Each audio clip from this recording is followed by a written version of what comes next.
It's my final day of duty, about to leave. And I basically tell the commanding officer, I was like, hey, I got to go.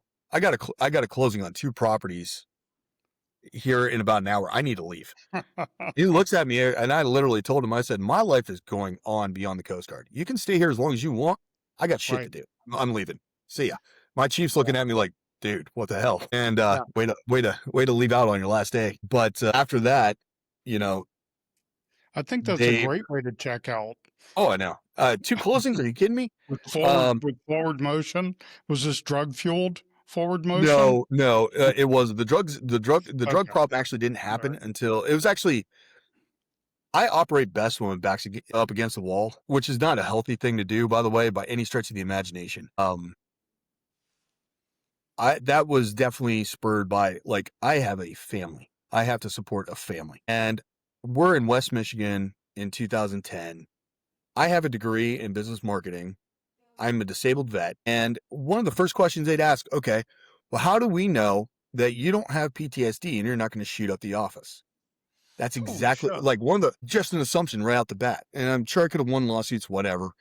But that would be a kick in the balls. I mean, dude, I just served the country, and now you're going to treat me like a piece of crap.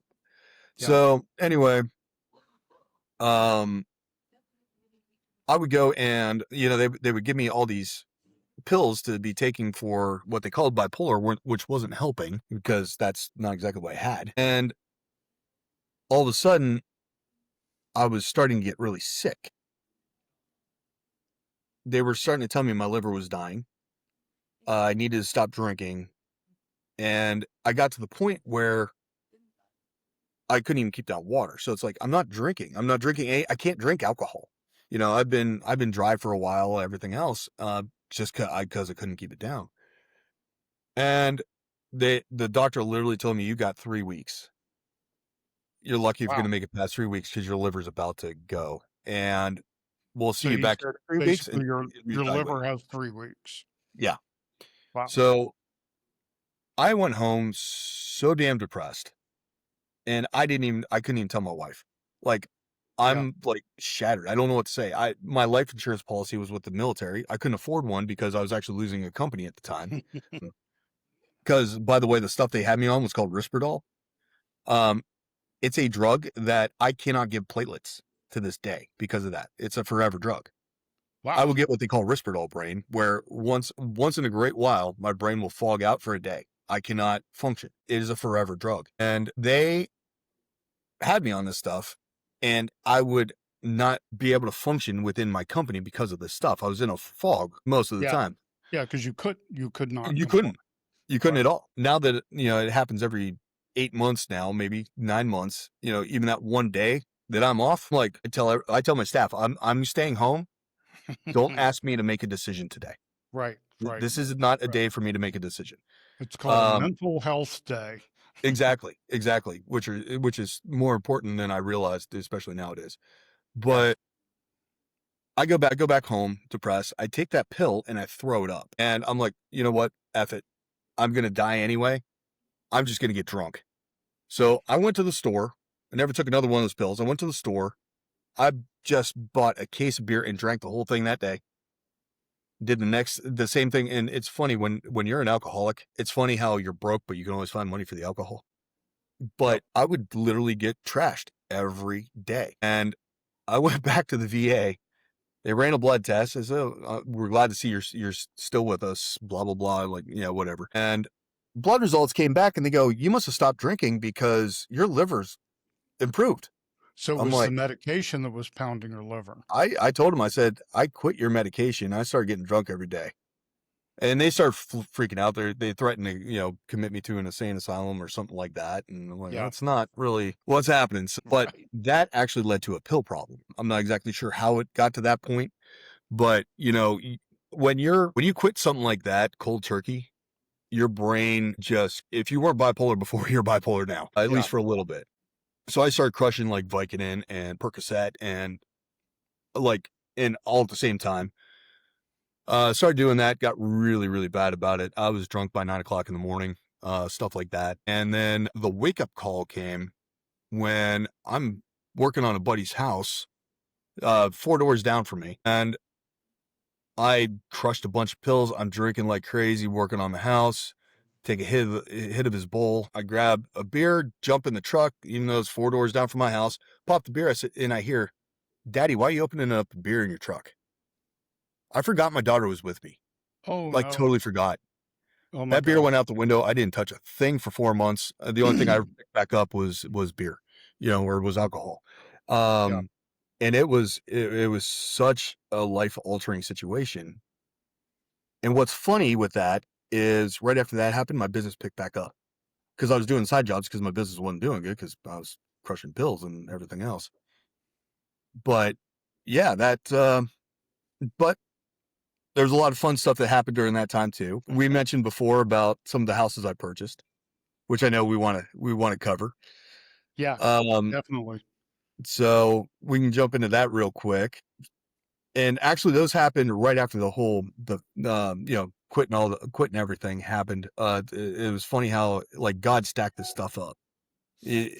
He's like, okay, I'm going to put something glaring because you're stupid. I'm going to put something glaring in your life, stupid. So it's very obvious. I want you to stop a certain behavior.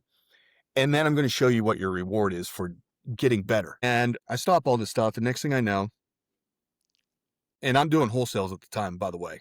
As I'm trying to as I'm trying to get clean, I'm trying to make money. I got introduced to Kate Clothier and, started following his system. And in the meantime, I'm getting good with city inspections because in West Michigan, your properties undergo an inspection every 4 years, but you also have to pay a rental fee per door every year of $70 per door.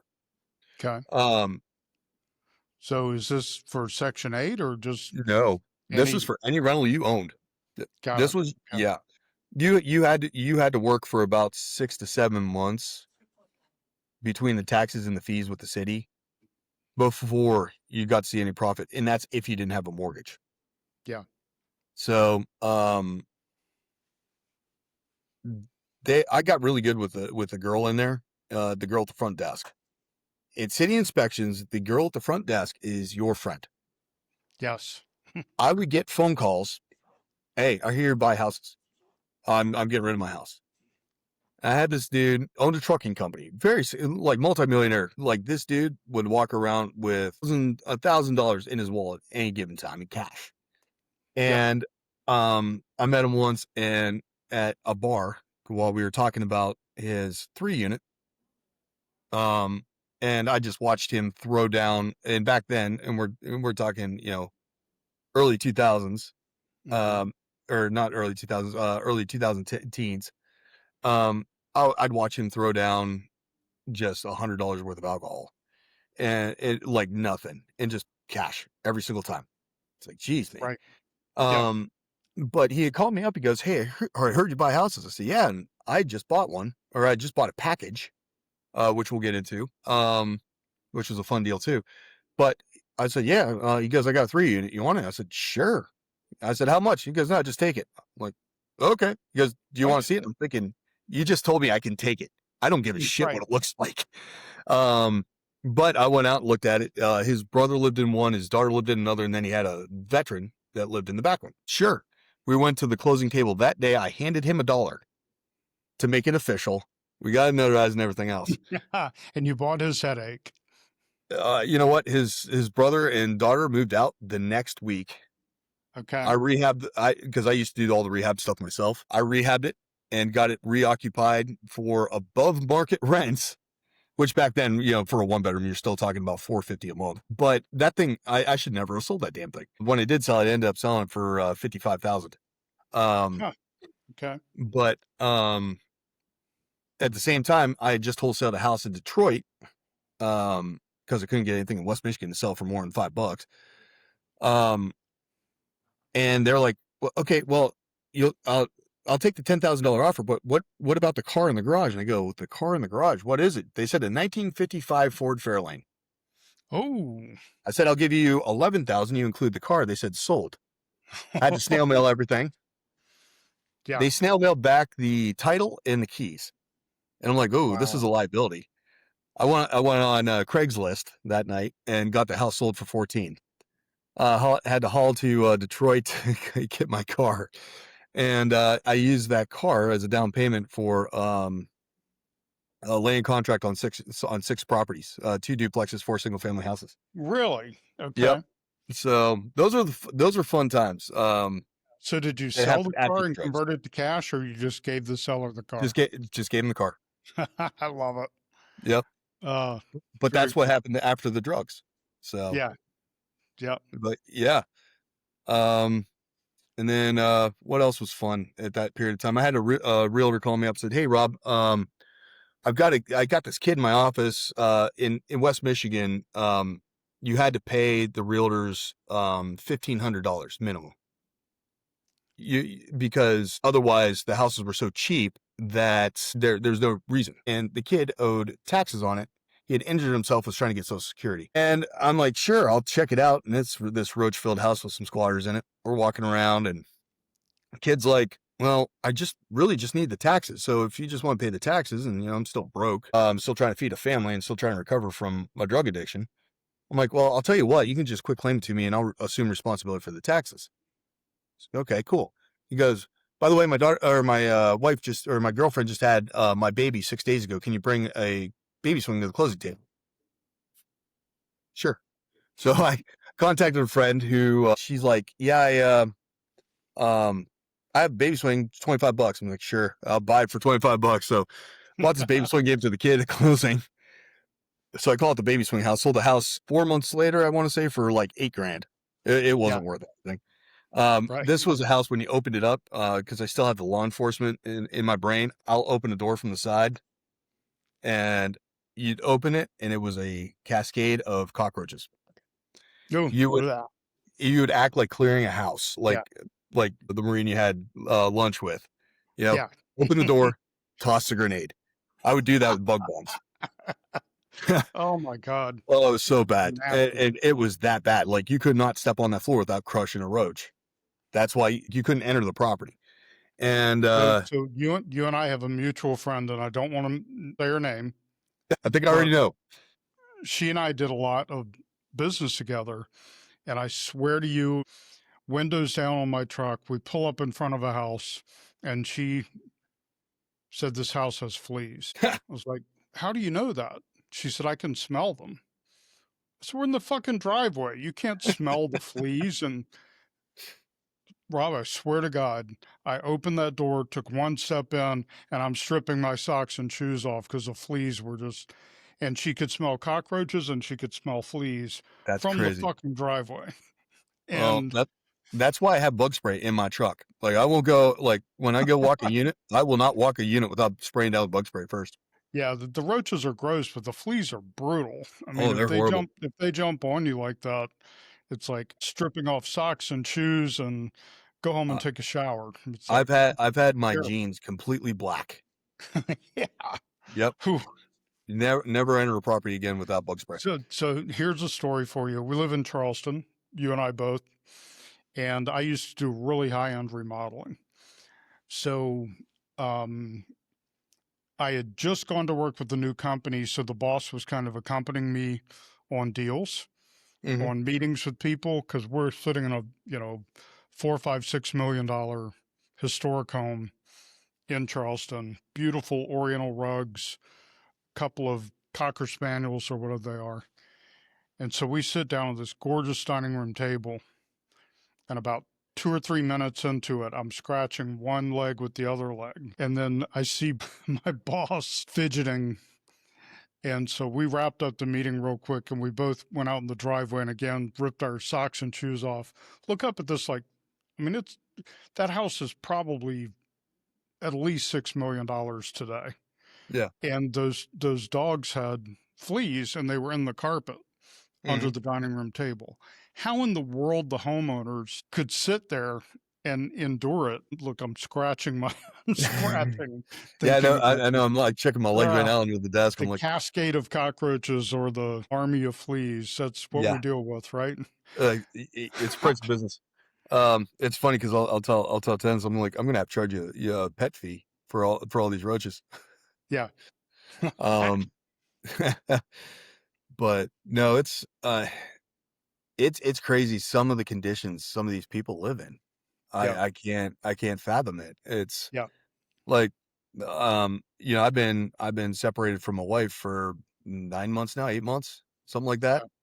And I'm not happy with the condition of my house by any stretch of the imagination because I'm working all the time. You Right. know, Right. I have um, my cleaning company every couple of months. I'll be like, hey, I need help catching this thing up. Sure. So they'll come out. No, they'll head up the house real quick. Um, because I have a 13-year-old son that is like, when he's there, he's like, but Dad, I just did chores at mom's. I don't care. You're doing chores at mine now too. Right. Price price of living in my house too. But no, some of these things make me feel so damn normal. Yeah. Yeah. Um, but yeah, so while in Michigan, I end up deciding that I am not the best owner operator. At Yeah. one point, I get really burned out because Yeah. I'm actually literally going to houses and collecting rent, which we both know is never a smart move. I am working on every single house myself. Yeah. It's I'm literally going.